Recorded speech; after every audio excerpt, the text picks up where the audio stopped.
अकेली माँ। सुंदरगढ़ नगर के समीप एक छोटा सा गांव था, रामपुर। उस गांव के लोग बड़े खुशहाल थे। उनकी रोजी रोटी का मुख्य स्रोत खेती बाड़ी था। उसी गांव में एक छोटा सा परिवार था, माँ और बेटे का। माँ बूढ़ी हो चली थी, जवान बेटा खेतों में खूब पसीना बहाता था। खेती से जो भी उपज होती थी उससे माँ बेटे बड़े आनंद से रहते थे। एक दिन माँ ने बेटे से कहा, बेटा मैं तो बूढ़ी हो चली, तो अकेला कब तक रहेगा? अच्छी लड़की देखकर शादी क्यों नहीं कर लेता? बेटे ने कहा, माँ हमारी छोटी सी खेती है, उससे हमारा ही गुजारा मुश्किल से होता है, तीसरे को कहाँ से खिलाएंगे? लेकिन माँ ने बेटे की एक न सुनी। वह शादी के लिए लगातार जिद करती रही। आखिर एक दिन बेटे ने माँ से कहा, माँ ठीक है, पहले मैं शहर जाऊंगा, कुछ पैसे कमाऊंगा, लौट कर जब आऊंगा तब शादी कर लूंगा। माँ को अकेली हो जाने का डर हुआ, मगर वह बेटे की खुशी के लिए राजी हो गई। बेटा एक दिन शहर चला गया। देखते देखते कई दिन फिर कई महीने बीत गए। बेटा शहर से लौटकर नहीं आया। शहर से कोई खबर भी नहीं आई। माँ रोने लगी। उसे अपनी जिद पर अफसोस होने लगा। अकेली रहते रहते उसका मन घबरा उठता। एक सुबह माँ आंगन में उदास बैठी थी, तभी एक लाल गोरैया आंगन में लगे पेड़ की डाली पर आकर बैठ गई। वह जोर जोर से चींची करने लगी। माँ ने उसको देखा। माँ को लगा ये जरूर उसके बेटे का संदेश लाई है। उसने गोरैया से बेटे के बारे में कई सवाल किए। गोरैया हर सवाल का जवाब चींची कर देती रही। माँ कुछ समझ नहीं पाई और उदास हो गई। अगले दिन माँ ने देखा गोरैया अभी भी उसी पेड़ के इधर उधर फुदक रही है और चींची कर रही है। माँ को उसकी उपस्थिति अच्छी लगी। वह गोरैया से कुछ कुछ बोलती रही और जवाब में गोरैया चींची करती रही। माँ ने चावल के कुछ दाने आंगन में बिखेर दिए। गोरैया नीचे उतर कर दाने चुगने लगी।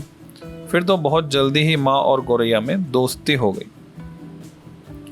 माँ को यह अच्छा लगने लगा और उसका अकेलापन कम हो गया। गोरैया अब हमेशा वहीं रहती। कभी वह डालियों पर फुदकती तो कभी आंगन पर उतरकर मटर गश्ती करती। एक दिन दरवाजे पर दस्तक हुई। माँ ने दरवाज़ा खोला। शहर से एक आदमी आया था।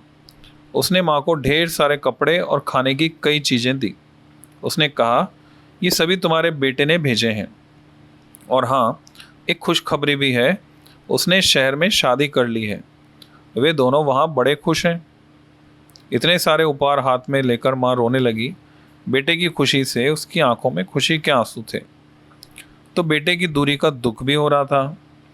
वह आंगन में आ गई और गोरैया के सामने फफक कर रोने लगी।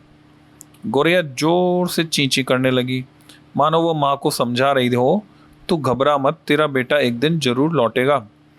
माँ को इतनी राहत जरूर थी कि गोरैया उसके साथ है और वह उसकी हर बात सुनती और समझती है। गोरैया जब माँ के कान के पास आकर चींची करती तो माँ को लगता जैसे वह समझा रही हो कि तू घबरा मत, जब तक तू अकेली है मैं तुम्हारे साथ हूँ। दिन बीतते जा रहे थे। एक दिन सुबह माँ तुलसी के चौबारे में जल डाल रही थी। तभी उसकी नज़र पेड़ पर गई। गोरैया कहीं नज़र नहीं आई। माँ को लगा जरूर कहीं आसपास गई होगी, जल्दी ही आ जाएगी। दिन चढ़ आया मगर गोरैया लौटकर नहीं आई। माँ पेड़ पर टकटकी लगाए शाम तक आंगन में बैठी रही। अंधेरा उतरने को आ गया मगर गोरैया नहीं आई तो नहीं आई। माँ का दिल बैठने लगा। वह समझ गई कि उस अकेली माँ को गोरैया भी छोड़कर चली गई। वह कमरे में आकर बिस्तर पर मुंह रखकर रोने लगी। तभी दरवाजे पर दस्तक हुई। माँ ने अनमने तरीके से दरवाज़ा खोला, मगर सामने जो देखा, उसने देखा तो देखती रह गई। उसके बेटा बहू लौट आए थे। वह लपक कर बेटे बहू से लिपट गई। उसकी खुशी का पारावार न रहा। उसकी आंखों से खुशी के आंसुओं की धार फूट पड़ी। थोड़ी देर बाद तीनों आंगन में बैठकर सुख दुख बतियाने लगे। माँ को गोरैया के जाने का दुख अभी भी साल रहा था। उसने बेटे से गोरैया के बारे में सारी बातें बताई। बेटा काफ़ी देर सोचता रहा। फिर उसने कहा, हम शुक्रगुजार हैं उस नेक गौरैया के, उसने अकेलेपन में तुम्हारा साथ दिया और उसे हमारे लौटने की जरूर खबर हो गई होगी, तभी वह यहाँ से गई है। वह जरूर किसी ऐसी माँ के पास चली गई होगी जिसका बेटा मेरी तरह माँ को अकेला छोड़ गया होगा। माँ मुझे माफ़ करना, मैं तुम्हें अकेला छोड़ गया। मैं अब कभी तुम्हें अकेला छोड़कर नहीं जाऊँगा, क्योंकि ऐसी नेक गौरैया हमेशा नहीं मिलती। माँ की आंखें छलछलाई, वह मन ही मन गौरैया को धन्यवाद देती रही।